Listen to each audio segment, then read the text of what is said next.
Welcome back to Searchlight. It's July 7th. We've got 7 shows across 7 cities and 7 states today.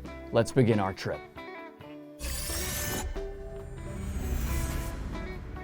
Let's begin in 1969, the Dead's inaugural show in Atlanta, Georgia, a city that would become a regular tour destination for the Dead and synonymous with dates like May 19th and November 30th.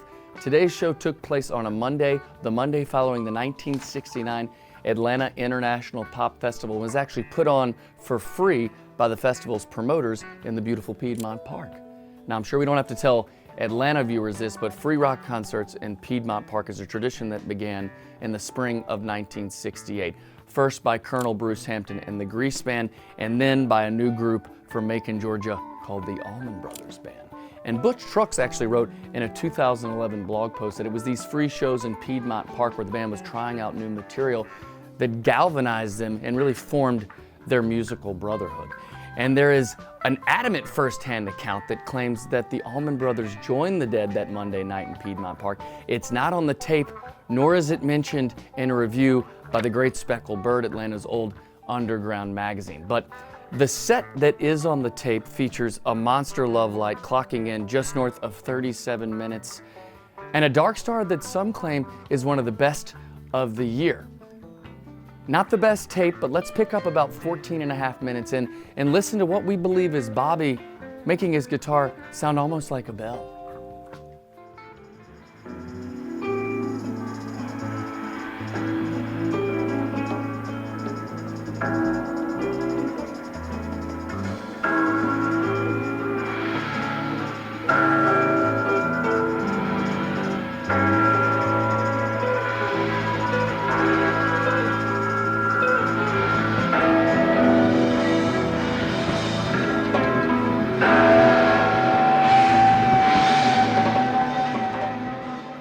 Speaking of inaugural shows, let's go out to Morrison, Colorado, pick back up on that 1978 July tour for the Dead's first show at the Red Rocks Amphitheater, a venue that our Patreons learned on Sunday was built by the CCC, the Civilian Conservation Corps.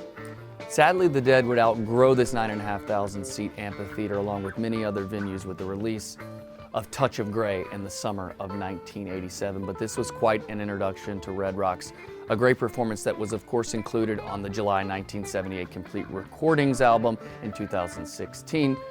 Certainly not as celebrated as the performance from the following night on the 8th, but a great show nonetheless. In fact, reviewer Jammin' Jerome says that it's equally as good as the 8th, but regardless, you have to love these crisp 78 soundboards, and hats off once again to Jeffrey Norman for the mastering work. It's great to be able to hear Keith so clearly, especially on this cold rain and snow. Let's pick up about 4 minutes in and listen to some tasteful playing by Keith.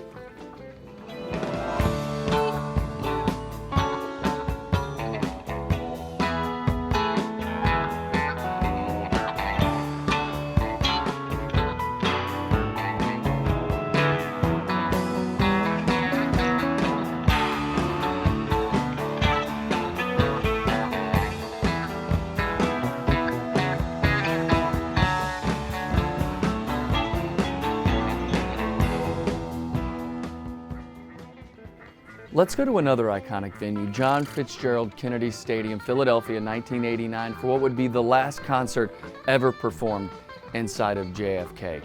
Built in 1926 for the Sesquicentennial Exposition, making it one of at least 4 World's Fair-related venues the Dead played, JFK hosted dozens of historic events in music, sports, and entertainment, such as the short-lived NASCAR Convertible Series in 1957, a race won by Bob Welborn. The very first Liberty Bowl in 1959 between Penn State and Alabama. Penn State defeated Bear Bryant's Alabama 7-0 in what we believe was Bear Bryant's first bowl game there at the Capstone. And of course, Judy Garland's final United States performance, backed by Count Basie and his band. Now, according to the Philadelphia Inquirer, 90 minutes before today's show, an inspection deemed JFK unsafe. But fearing a riot, city officials allowed the show to go on, and aren't we glad they did? It was a fantastic performance, all captured by director Lynn Delamico and available for viewing in full over on the Grateful Dead's official YouTube channel. But this show is probably most known for Brent's inspired performance on Blow Away. But during our most recent listen, what got us excited is the Little Red Rooster, and it's a real treat to be able to actually watch Bobby and Jerry on dueling slide guitars. Let's have a look at this Little Red Rooster, a look and a listen.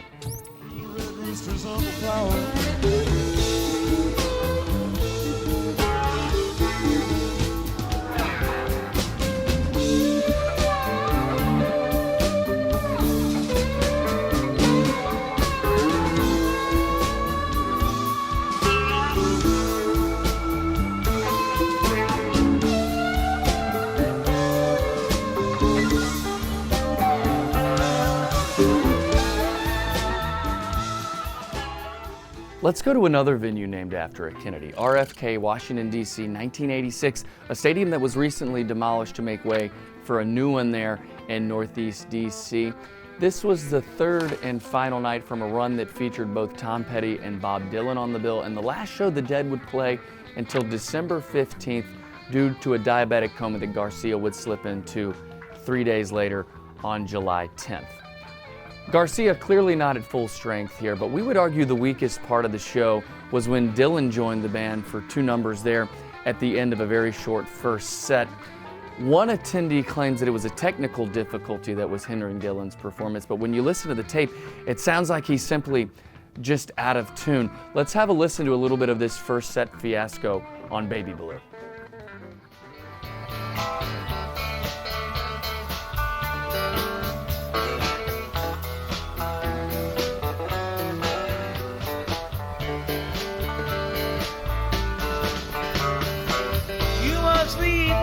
Take what you need, you think will last. Whatever you wish to keep, you better grab it fast. Let's go to Roanoke, 1987, night 1 of 2 here at the Civic Center. No circulating soundboard from this show, but the audience tape isn't bad, and we like this percussion on West LA Fadeaway, very true to the studio version that had just been released the day before on July 6th. Let's have a listen.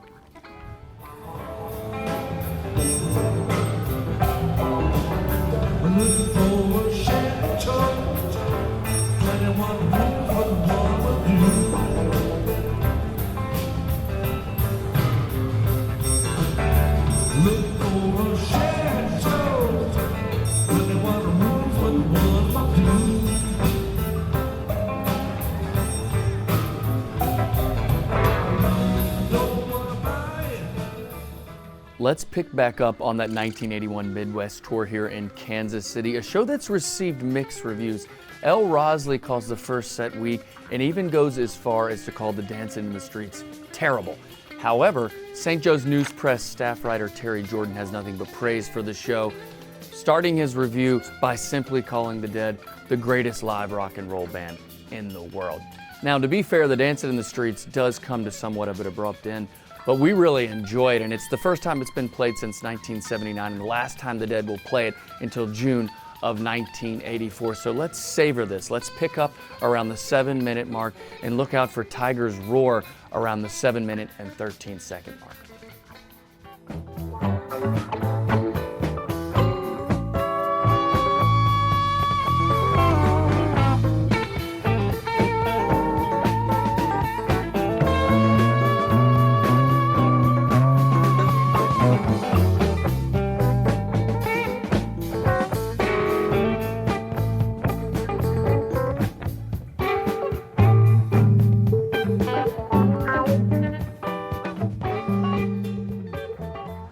Let's close out July 7th in East Troy, Wisconsin, 1984, Alpine Valley, a show that features a big second set, and as KB Mill points out, it's not the first post-Pigpen Lovelight, but it marks the first time the band will begin playing it again regularly. Let's have a listen.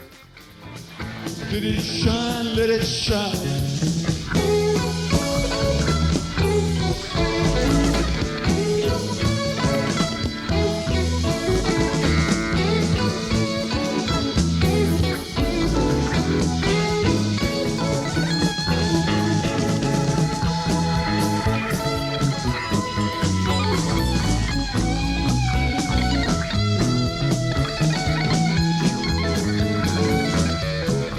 That does it for July 7th. 7 shows across 7 cities in 7 different states.